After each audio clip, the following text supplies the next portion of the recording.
بخصوص تدبير الرحلات نتاع الفريق الوطني. وقبل ذلك اولا اتينا بدوري نتمنى لكم سنه سعيده عبركم لكل نساء ورجال الاعلام اينما كانوا. ان شاء الله تكون سنه 2023 سنه خير عليكم وعلى ذويكم وعائلتكم.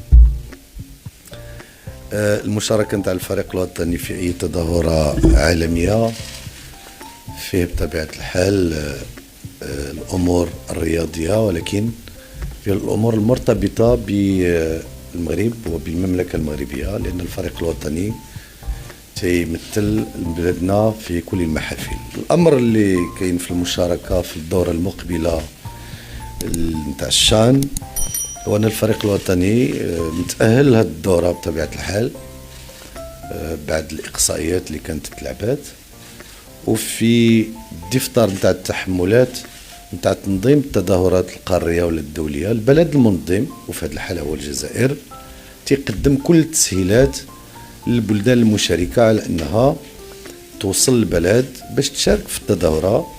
احنا اللي طلبناه على عكس ما تم الترويج له خلال 24 ساعه الماضيه هو ان الطائره اللي غادي تنقل الفريق الوطني يوم 10 يناير ان شاء الله انه تكون عندها الترخيص تنزل في مطار قسنطينة، وهي المدينة اللي غادي يلعب فيها الفريق الوطني.